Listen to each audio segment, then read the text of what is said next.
Welcome back. For Katie Porter, the videos keep coming, and that's not necessarily good news. Last night, we showed part of an interview with Porter that she did with one of our CBS reporters in California. Porter, by the way, is the current frontrunner for the Democratic nomination for governor, and she threatened to end an interview with that reporter.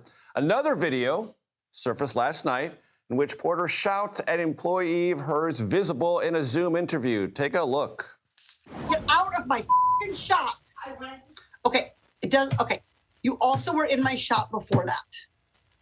Stay out of my shot. Okay. Yeah. Stay out of my shot, please. Maybe. I don't know. That got lost in translation. I want to bring in our panel, a reporter panel. Congressional reporter for the Washington Post, Marianna Sotomayor. Washington Deputy Bureau Chief for Bloomberg News, Laura Davison. Oh, it's been a long day. I'm sorry. Your reaction to Katie Porter? Yeah, you know, I got a lot of Democrats, including some of her former colleagues from the House, texting me the initial interview that came out. With Julie Watts of our CBS station in California. Correct. And they were not surprised. Why? Because she had a reputation even in the House of being very brash. She actually was one of the lawmakers who had the highest staff turnovers on Capitol Hill. And it was part of her reputation. There were reports out during that time when she served about how she handled staff. So inside of the Beltway, I'd say none of this is surprising.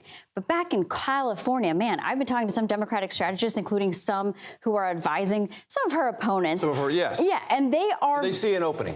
They absolutely see an opening, yes. And the reason why is because so far, there hasn't been that much attention on this governor's race, even in the state. This is the first viral moment, and it is everywhere. And now it's up to these voters to determine whether she is fit to serve in that capacity. Laura, any thoughts on this? The thing that's the through line really between these two videos is these are both times when she knew she was being recorded. She was doing a Zoom interview. She was, on camera. This isn't necessarily a hot mic moment or something where she may have been vulnerable or not really realizing that it was for everybody. So that is probably something that voters are going to look at and see as concerning when she's in the public eye. Judgment and temperament, if they so care about that. Reaction to Letitia James' indictment. She has posted that she is fearless and will fight this and considers this weaponization of the Trump Justice Department. Yeah, I mean, I guess we shouldn't be surprised. It comes a day after Comey, right, pled not guilty. Similarly, we've seen how Trump has put Lindsay Halligan, I believe is her name. Yes. She is the one who is bringing forth these charges. U.S. Attorney in the Eastern District of Virginia. Yeah, and, my colleagues are actually reporting that she was the one who went before this grand jury to seek this indictment. That's not typical of someone in her position, and that people who would be in that position to do that actually over in Virginia did not. They actually sheltered their own team because they knew that these charges were very weak. So this is just another example of Trump. He has said for years, even on the campaign trail, he seeks retribution. This is one step and another step further and another example. And Laura, to that point, it may indicate that the line prosecutors in the office of the Eastern District of Virginia are like, no, this is not a case we should bring. And if we do, we might get egg on our face. Yes, I mean, we saw that in the Attorney General for the Eastern District stepping down. You saw these prosecutors come over from North Carolina to prosecute this case.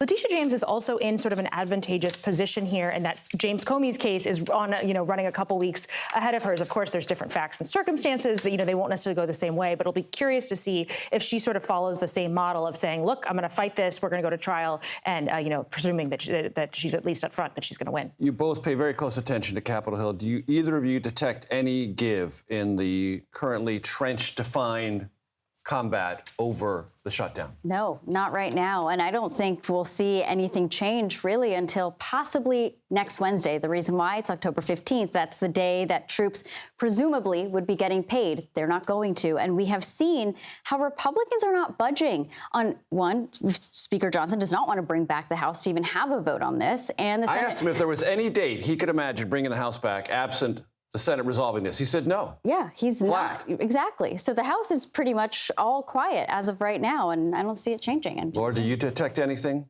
No, right now they need to see something really bad happen. A lot of side hallway conversation, but amounting to nothing. We need to see big delays at airports. We need to see, goods not crossing the border. There needs to be sort of pain before Congress is going to act in this one. That's so reassuring to the American public. You have to suffer more and be more angry about it before Congress will do anything to resolve this.